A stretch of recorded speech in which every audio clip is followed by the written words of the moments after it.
여러분은 인생에서 가장 고통스러운 일은 무엇인가요? 여러분이 원하는 부와 성공, 명예, 건강 등을 이루지 못하는 것이 아닐까요? 이처럼 물질적 풍요를 추구하는 현대사회에서 사람들의 꿈은 욕망의 실현이라고 할 수 있습니다. 그래서 사람들은 욕망을 통해 성취와 행복을 추구하지만 욕망은 오히려 더 큰 불만족과 고통을 겪게 합니다. 왜냐하면 소금물을 마실수록 더 갈증이 생기듯이 욕망도 상호 우존성의 법칙에 따라 끊임없는 결핍과 충족되지 않는 갈망을 동반하기 때문입니다. 그래서 여러분이 욕망하는 것을 성취해도 그 기쁨은 오래가지 않습니다. 왜냐하면 욕망이 충족되는 순간 만족감은 곧 사라지고 더 큰 새로운 욕망이 생겨나기 때문입니다. 그러면 그 욕망을 채우기 위한 고통과 불안이 다시 시작됩니다. 예를 들어 여러분이 원하는 직장을 얻기 전까지는 불안과 스트레스를 느끼지만 원하는 직장을 얻으면 더 큰 성취나 소유물을 갈망하게 됩니다. 특히 여러분이 자신을 타인과 비교하여 욕망을 추구하면 상대적으로 부족한 자신의 상태를 의식하게 됩니다. 이러한 비교와 경쟁은 자존감을 낮추고 불만족과 고통을 증가시킵니다. 그래서 욕망은 끊임없이 더 많은 것을 원하게 되어 영원히 결핍 상태에 머무르게 하는 것입니다. 이것에 대해서는 이전에 올린 영상인 실패하는 이유를 보시면 이해가 되실 것입니다. 인간에게 모든 고통의 근원 원인은 욕망이라고 주장한 인물이 바로 쇼펜하우어입니다. 그는 1818년 불과 30세의 일생일대의 역작 의지와 표상으로서의 세계에서 인생은 고통이다라고 주장했습니다. 책 제목에서 말하는 의지는 인간이 지각하거나 인식할 수 없는 세계 그 자체이고 표상은 인간이 세상을 인식하는 방식이라고 할 수 있습니다. 그리고 쇼펜하우어는 세계 그 자체를 시간과 공간을 초월하며 분리되지 않는 하나의 의지라고 했습니다. 여기서 하나의 의지라고 한 이유는 세계의 모든 것이 타고난 의지를 갖고 있기 때문입니다. 이를테면 자연현상에서 나타난 힘이나 무기물의 끊임없는 화학적 변화도 의지이고 생물이 끊임없이 살려는 투쟁도 의지라는 것입니다. 결국 그는 세계 그 자체도 세상의 모든 것이 타고난 의지와 동일할 것으로 유추한 것입니다. 쇼펜하우어는 이 의지를 맹목적 욕망으로 보았습니다. 여기서 맹목적이라는 말은 이유나 원인과 같은 것이 없다는 것입니다. 이를테면 태양이 뜨고 지고 사과가 땅으로 떨어지는 현상 등은 이유나 원인이 없는 맹목적인 욕망의 표현이라는 것입니다. 하지만 그는 이러한 맹목적인 욕망이 무엇이며 왜 생기는 것인지 어떻게 해야 최종적으로 충족시킬 수 있는지 등은 아무도 알 수 없다고 했습니다. 저는 세계 그 자체의 의지를 변화 그 자체의 본성이라고 부르고 인간이 세상을 인식하는 방식인 표상을 의식에서 상호 우전성, 상호 침투성, 끌어당김성의 법칙을 운영하는 자아라고 부릅니다. 이 세 가지 법칙에 대해서는 나중에 설명하겠습니다. 이제부터 표상으로부터의 세계를 알아보겠습니다. 세계 그 자체의 의지는 인간이 경험하는 표상으로부터 자유롭지만 표상에 지속적으로 영향을 미치는 세계의 본질이라고 할 수 있습니다. 예를 들어 서양 동화 핑크 대왕 퍼시에서 핑크색 안경을 끼고 보는 세상은 모두 핑크색으로 보입니다. 여기서 의지는 세상의 본래 색깔이고 표상은 핑크색 안경을 끼고 보는 핑크색 세상입니다. 즉 세상의 본래 색깔인 세계 그 자체의 의지가 있기에 핑크색 세상도 있을 수 있는 것입니다. 그래서 쇼펜하우어는 책 첫 문장에 세계는 나의 표상이다라는 유명한 말을 남겼습니다. 이 말을 달리하면 인간은 세계 그 자체의 의지는 인식하지 못하고 오로지 자신이 표상하는 방식으로밖에 세계를 인식할 수 없다는 것입니다. 그는 인간이 세상을 표상하는 방식은 항상 일정한 인식 규칙을 따르는데 분리할 수 없는 하나의 의지를 오감을 통해 시간과 공간을 인식한 후에 원인과 결과로 나누어 규명하고 논리 기축과 행위의 동기 등의 충족 근거율에 따라 개별화한다는 것입니다. 이것을 개별화의 원리라고 부릅니다. 쇼펜하우어는 개별화의 원리로 표상된 세계는 하나의 의지로 인식하지 못하고 이것과 저것으로 분리해서 보고 심지어 자기 자신조차도 하나의 고립된 개체로 인식한다는 것입니다. 그 결과 인간이 느끼는 의지는 세계 그 자체의 의지가 아니라 개별화된 허구의 의지입니다. 그럼에도 개별화된 의지는 비록 허구일지라도 세계 그 자체의 의지를 닮아 무한한 결핍을 채우려는 맹목적 욕망이 있습니다. 결국 너와 나를 분리하는 개별화의 원리로 표상된 각자는 맹목적인 욕망이 삶의 고통으로 작용한다는 것입니다. 이처럼 쇼펜하우어는 세계 그 자체의 의지는 세상에 늘 무엇인가를 드러내고자 하는 맹목적인 욕망이라고 보았습니다. 다시 말해서 가장 근원적인 세계 그 자체의 의지가 맹목적인 욕망을 펼치는 과정에서 개별적 존재들이 생겨난다는 것입니다. 그래서 인간은 고통을 받으면서도 계속 살아남기 위해 끝까지 몸부림치게 되는데 이 삶에 대한 애착이 바로 맹목적인 욕망의 표현이라는 것입니다. 대표적으로 먼저 세상에서 살아남으려는 자기 보존의 욕망입니다. 다음으로 곤태라는 고통으로부터 벗어나기 위한 재미 추구의 욕망입니다. 마지막으로 영원히 살고 싶은 종족 보존의 욕망입니다. 결국 세계 그 자체의 의지를 닮은 개별화된 허구의 의지는 자기 보존의 욕망과 재미 추구의 욕망 그리고 종족 보존의 욕망을 맹목적으로 추구하지만 이는 끝없는 결핍으로 이어지기 때문에 영원히 채워지지 않습니다. 다시 말해서 인간은 필연적으로 끊임없이 결핍감에 시달리며 죽을 때까지 고통받을 수밖에 없는 존재라는 것입니다. 이처럼 인간의 욕망은 맹목적이기에 이성은 욕망을 통제하지 못하고 합리화해주기 바쁘다는 것입니다. 그래서 그는 인간은 이성적인 존재가 아니라 비이성적인 존재라고 했습니다. 쇼펜하우어에 따르면 맹목적인 욕망은 끝이 없기 때문에 하나의 목표를 이뤄도 결코 최종적인 만족을 얻을 수 없다고 했습니다. 왜냐하면 목표를 달성하면 삶이 지루해져서 괴롭기 때문입니다. 그래서 인간은 하나의 욕망을 이루면 또 다른 욕망을 갈망하게 된다는 것입니다. 이 과정에서 인간은 마치 최종적인 만족을 얻을 수 있을 것 같다는 망상을 하기 때문에 고통은 더 가중된다고 했습니다. 그래서 인간은 욕망이 채워지지 않으면 결핍으로 고통스럽고 욕망이 채워지면 곤태로 고통스러운 존재라고 했습니다.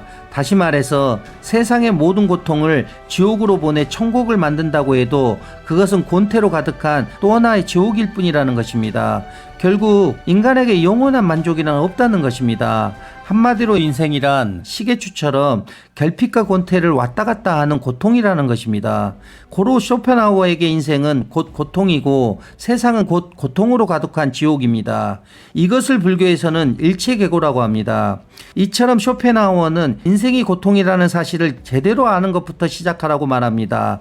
그래서 그는 맹목적인 욕망은 너와 나가 분리가 없고 서로 하나라는 의지로서의 세계를 알지 못하기 때문에 너와 나를 분리하는 개별화의 원리를 적용받는 표상으로서의 세계는 맹목적인 욕망을 일으킨다고 했습니다. 다시 말해서 개별화의 원리를 적용받는 인간은 개체로서의 자기가 표상된 것에 따른 현상임을 모른 채 자기 입장이나 자기 욕망을 관철시키려고 하기 때문에 모든 고통이 시작된다는 것입니다. 그 결과 인류는 무한한 욕망을 가진 사람들이 약육강식의 각축장이 되었습니다. 이것에 대해서는 이전에 올린 영상인 지금 여기를 살아가는 방법을 보시면 이해가 되실 것입니다. 이처럼 쇼펜하우어는 인간의 본성을 삶에 대한 맹목적인 의지이며 모든 고통의 원인을 맹목적인 욕망이라고 보았습니다. 그는 인간의 삶이 끝없는 욕망을 충족하기 위해 움직이며 이러한 욕망이 충족될 수 없기에 괴로움이 발생한다고 했습니다. 다시 말해서 삶 자체가 맹목적인 의지의 발현이며 이 의지가 맹목적인 욕망이 되어 인간을 끊임없는 결핍과 고통으로 몰아넣는다는 것입니다. 그래서 그는 하나의 고통은 열의 쾌락에 맞먹는 힘을 가졌다라고 말하며 쾌락을 늘리는 것보다 고통을 줄이라고 말합니다. 왜냐하면 결핍이 충족되어 느끼는 만족감은 짧은 시간에 사라지고 곤태로 괴로워지기 때문이라는 것입니다. 쇼펜하우어는 고통은 완전히 없애는 것은 불가능하지만 불필요한 고통은 줄일 수 있다고 했습니다. 그가 제시한 고통을 줄일 수 있는 대표적인 방법은 개별화된 허구의 의지를 부정하고 욕망을 절제하거나 억제하는 금욕적인 생활입니다. 여기서 말하는 금욕적인 생활은 자신을 위하고 자신의 행복을 추구하는 것이 아니라 이 세계 전체가 근본적으로 하나의 의지로서 서로 분리되지 않았다는 것을 깨달으면서 자기 중심성을 내려놓게 하는 선택을 말합니다. 다시 말해서 자신을 위해서 욕망을 참는 것이 아니라 이 세계가 의지이며 세상은 그저 표상에 불과하다는 것을 통찰하면서 자연스럽게 욕망을 내려놓는 것입니다. 이것만이 삶의 고통에서 벗어날 수 있는 유일한 길이라고 했습니다. 그렇다면 인류는 왜 욕망에서 벗어나지 못하고 있는 것일까요? 쇼펜하우어도 앞에서 말했듯이 의지는 무엇이며 맹목적인 욕망과 권태는 어떻게 생기는지, 개별화의 원리는 어떻게 만들어지는지, 욕망을 어떻게 최종적으로 충족시킬 수 있는지 등은 밝히지 못했기 때문입니다. 이제부터 여러분이 욕망의 고통에서 완전히 벗어나려면 먼저 제가 인류 최초로 밝힌 우주의 원리와 법칙을 알아야 합니다. 그것은 절대계와 현상계가 상호 우존성, 상호 침투성, 끌어당김성의 법칙에 의해 작동하고 있다는 것입니다. 다시 말해서 절대계는 세 가지 법칙이 가능성의 상태로 존재하고, 선상계는 세 가지 법칙에 의해 한치의 오차 없이 작동하고 있다는 것입니다. 이것에 대해서는 이전에 올린 영상인 절대계와 현상계가 작동하는 원리를 보시면 이해가 되실 것입니다. 이제부터 여러분은 세 가지 법칙이 어떻게 욕망을 생기게 하는지 알 수 있습니다. 인간이 잉태되어 어머니의 탯줄을 끊고 아기가 태어나면 아이는 외부를 하나로 인식하는 순수의식 상태입니다. 아이가 18개월 정도가 되면 상호 우존성의 법칙에 따라 근본 바탕인 순수의식에 자신을 인식할 수 있는 의식 경계선을 그어 의식을 만듭니다. 그런 다음 의식에서 상호 우존성의 법칙에 따라 몸과 환경, 마음과 몸, 나의 것, 신념, 가치관, 신앙, 이념, 전통, 지식, 경험 등 나라고 믿는 소유물과 나의 것이 아닌 것 등을 분리하면 동시에 상호 침투성의 법칙에 따라 서로를 공유하는 선으로 합일이 되어 있습니다. 동시에 끌어당김성의 법칙에 따라 두 개의 세계는 다시 하나의 세계가 되려는 갈등과 투쟁에서 육체자, 마음자, 정신자가 생기게 됩니다. 여기서 쇼펜하우어가 말하는 삶에 대한 맹목적 의지는 의식에서 자아가 상호 우존성의 법칙에 따라 하나의 세계를 두 개의 세계로 분리하여 하나를 선택하면 동시에 끌어당김성의 법칙에 따라 다시 하나가 되려고 반대쪽 세계를 끌어당길 때 어떤 행위를 하려는 맹목적인 의지가 일어나는 것입니다. 다시 말해서 분리된 두 개의 세계는 다시 하나의 세계가 될 수 없는데 다시 하나가 되려고 끊임없이 노력하기 때문에 맹목적인 의지가 되는 것입니다. 그래서 의지는 맹목적이고 끝이 없기 때문에 최종적인 만족은 얻을 수 없습니다. 이처럼 세 가지 법칙에 의해 개별화의 원리도 만들어지는 것입니다. 이것을 쇼펜하우어는 알지 못했습니다. 또한 의식에서 육체자아가 몸과 환경을 분리하여 몸과 동일시하면 몸은 환경에 비해 너무나 무력한 존재라서 자연에서 생존하기 위해 내 뜻대로, 내가 원하는 대로, 내가 하고 싶은 대로 환경을 바꾸려는 경향성이 생겨나고, 마음자아는 마음과 몸을 분리하여 마음과 동일시하면 육체의 한계를 뛰어넘기 위해 무엇이 되려고, 무엇을 소유하려고, 무엇을 이루려고 하는 확장성이 생겨나고, 정신자아는 나의 것과 나의 것이 아닌 것을 분리하여 나의 것을 동일시하면 나의 것이라고 생각하는 대상에 계속해서 주의와 집중하는 지향성이 생기게 됩니다. 그 결과 육체자아의 경향성은 습관과 간습을 만들고, 마음자아의 확장성은 욕망과 욕심을 낳고, 정신자아의 지향성은 집착과 의존을 생기게 하면서 삶이 온갖 고통과 괴로움으로 얼룩지게 됩니다.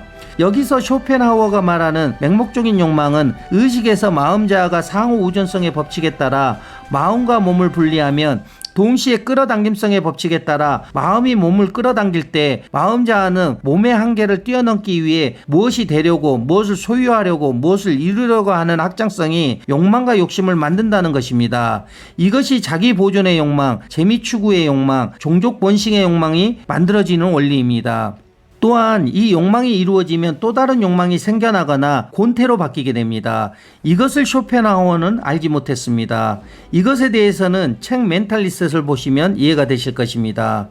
또한 쇼펜하우어는 자아로 의지를 부정하고 욕망을 절제하거나 억제하는 금욕적인 생활은 존초 오류의 환원 오류를 일으킨다는 사실을 알지 못했습니다. 그 결과 오늘날 사람들은 금욕적인 생활이 단지 욕망을 없애거나 억제하는 것으로 오해하게 되었습니다. 하지만 금욕적인 생활은 의식에서 세 가지 법칙을 다시 하나로 합일해야만 가능합니다. 저는 이것을 자기탐구라고 부릅니다. 존초 오류는 자아로 무엇이 있다와 없다로 분리하여 어느 하나를 전제로 수행하는 것을 말합니다.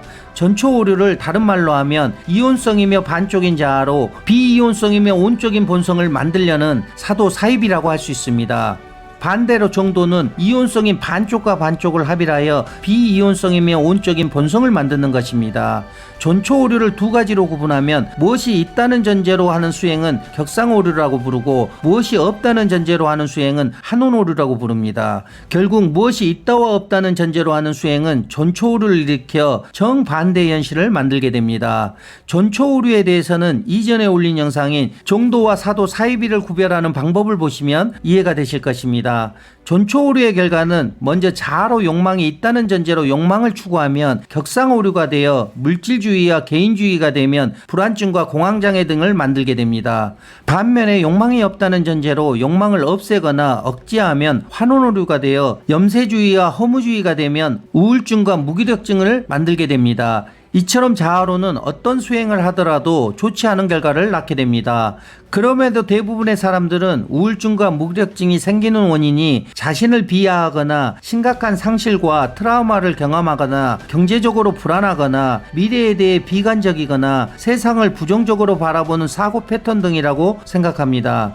가령 나는 아무것도 못해와 같은 사고는 자존감을 떨어뜨리고 무력감을 키운다는 것입니다. 하지만 우울증과 무기력증의 원인은 바로 욕망을 없애려거나 억제하기 때문입니다. 즉, 욕망을 없애려거나 억제하려는 것은 욕망이 있기 때문입니다.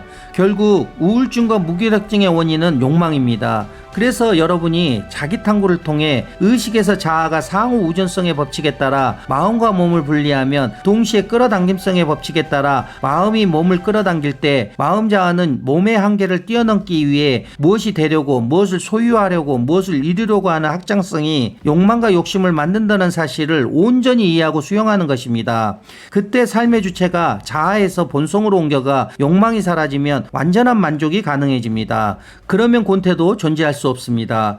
이렇게 여러분에게 무엇이 되려고 무엇을 소유하려고 무엇을 이루려고 하는 욕망이 없다면 앞에 말한 우울증과 무기력증의 원인들은 의미를 잃게 됩니다. 예를 들면 나는 아무것도 못한다고 자신을 비하하는 이유는 무엇이 되려는 욕망에서 비롯된 것입니다. 다시 말해서 무엇이 되지 못하는 이유가 자신의 능력이 부족하다고 생각하기 때문에 자신을 비하하는 것입니다. 하지만 무엇이 되려는 욕망이 없다면 자신의 능력을 비하할 일도 사라집니다. 또한 미래에 대해 비관적인 것은 무엇을 이루려는 욕망에서 비롯된 것입니다. 다시 말해서 무엇을 이루려는 욕망이 실현되지 못할 것이라고 생각하기 때문에 미래에 대해 비관적이 되는 것입니다. 하지만 무엇을 이루려는 욕망이 없다면 무한한 가능성이 존재하는 긍정적인 미래로 바뀌게 됩니다. 이것을 쇼펜하우어는 알지 못했습니다. 이제 여러분은 쇼펜하우어도 밝히지 못한 욕망이 생기는 원인과 욕망의 고통에서 벗어나는 방법도 명확하게 알았습니다. 그래서 지금 여러분이 해야 할 일은 자아를 온전히 이해하고 수용하는 자기 탐구를 통해 삶의 주체를 자아의 동일시에서 벗어나 본성으로 옮기는 것입니다. 그때 의식에서 무엇이 되어야 한다와 되지 못한다, 무엇을 소유해야 한다와 소유하지 못한다, 무엇을 이루어야 한다와 이루지 못한다 등이 합일이 되어 욕망으로부터 완전히 벗어나 최종적인 만족을 얻을 수 있습니다. 그러면 권태, 우울증, 무기력증, 불안증, 공황장애 등의 모든 정신질환도 사라지게 됩니다. 그러려면 여러분은 삶이 자기 탐구가 되고 자기 탐구가 삶이 되도록 해야 합니다. 왜냐하면 자아가 생존하기 위해 끊임없이 유혹하기 때문입니다. 여기서 중요한 것은 여러분이 자기 탐구를 자아로 개념적으로 이해하고 있는지를 항상 점검해야 한다는 것입니다. 왜냐하면 자기 탐구도 자아로 개념적으로 이해하면 전초 오류가 일어나 반쪽인 자아로 온적인 본성을 만들려는 사도 사이비가 되고, 자아를 체험적으로 인식하면 반쪽과 반쪽을 합일하여 온적인 본성을 만드는 종도가 되기 때문입니다. 다음에 올릴 영상은 철학의 주제 분야에서 쇼펜하우어의 인생론에 관해서 이야기해 보려고 합니다. 인류 최초로 밝히는 우주의 원리와 법칙을 알고 싶다면 지금 구독, 좋아요, 알림 설정을 눌러주세요. 그러면 여러분은 인생을 바꾸고 운명을 바꿀 수 있습니다. 나아가 본성으로 사는 새로운 인류가 탄생하게 됩니다. 이상 복송이었습니다. 감사합니다.